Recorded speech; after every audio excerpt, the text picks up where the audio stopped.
let's go on into the house and take a look. All right, so when now you guys have nice hardwood floors here, so you may want to put a little bag of shoe booties or something like that if you're concerned about the floors. You know, as folks are coming in and out, they're going to be on a tour looking at probably 10 or 15 houses, and they're not going to want to take shoes off and things like that unless you prompt them to do it. So if that's a concern, I would just leave it right next to the door. The other thing is that real estate agents tend not to want to turn on and off the lights for the showings, again, because they're looking at multiple houses and they don't want to accidentally cut off your electronics and stuff. So for a showing, you want to just have the lights on that make the house look the best. You want to have those turned on and just left on for the showing. Okay. Let's go on. Come on in.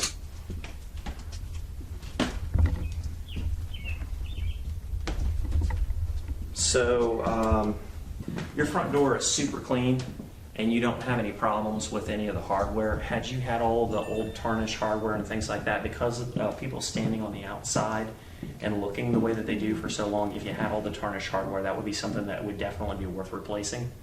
Okay. Your paint looks good. I don't see any of the, like the finger oil marks on the doors. That's more common to houses that have kids running in and out. So anybody who's watching this video, if you've got younger folks, or maybe if you've got somebody that works with grease or something like that, and they're going in and out of the door and they're putting the fingerprints on here, you want to look closely around the doors, because people see that kind of stuff and they just kind of think nasty, right? So you want to clean all that up. You don't have any of it, so you don't need to worry about it. Same thing around light switches. People tend to slap the switches on and off, so that's where you would get all of the finger oil on there. Things like magic eraser will work really well for that. Sometimes you have to use touch-up paint around this, like you've got a couple of little scuffs here that you're not going to see on the camera probably, but it's worthwhile just going in, and if you have the touch-up paint to hit these kind of things, because the less you give them to look at and distract them from seeing the big beautiful picture, the better off you're going to be.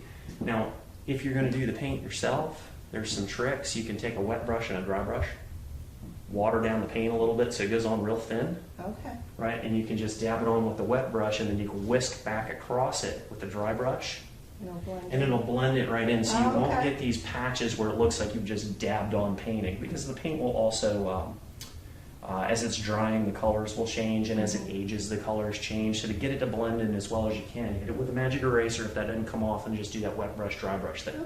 Okay? I like that idea. Yeah. You asked me about this piece right here. Yeah.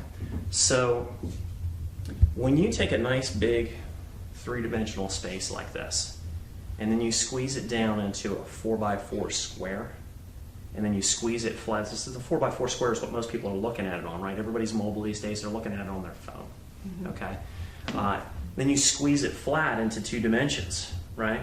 What's going to end up happening is anything that's sitting in the foreground and anything that's sitting in the background is going to become a photo blob, right? So in the camera, people probably can't see that there's distance separating my hands right now, even though there's 3 or 4 inches between my hands. Okay? So my point of bringing that up is when you have things like this, to determine whether or not you're going to move it is really going to be to take a sample photo, and that'll tell you. The camera will always tell. Just let the camera dictate. Okay? So if you take a picture of it, my gut says it's probably not going to be an issue. But if you stand back over there and use an iPad, or even it's just a cell phone, to just take a picture of this, it'll jump out at you whether or not it's overwhelming. I didn't know if maybe it would set off alarm bells about not enough storage for coats and things. I mean, I don't notice that folks actually think that deeply about the functionality of the house when they're through the first time. Yeah, you buy it, right, and then you find out afterwards, oh, geez, I didn't check out for the coat closets, right? What they're going to do is they're going to come in the door, and they're going to be hit by the wow, right? Because this is just a beautiful, beautiful space right here. Thank you. So they're going to come in and they're going to look at this. And my tendency is my thought is that this is probably not going to cause you an issue. Okay.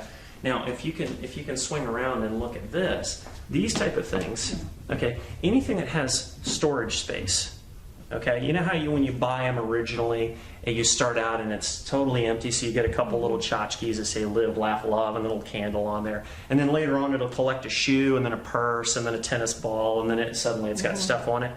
So anything that has, has shelves on it, you want to think about converting that from storage to display. Okay. Okay, which is fine. I mean, it serves your purposes anyway because you're moving, right? So no matter what, the house is going to be zeroed out on stuff, right? And there's two times when you can think about packing. One is before you put the house on the market, right? When it's actually going to do you, it's going to be a benefit because people, it's going to show better. And then the second time is after you're under contract, you're shopping for something else. You got 2 weeks to do it all, and you're just spinning around in circles, right? So the best bet. You're moving anyway, just go ahead and take the time to get all the little things out, just box them up, label them, stick them in the garage, right? Mm-hmm. Pretty much without going into item by item,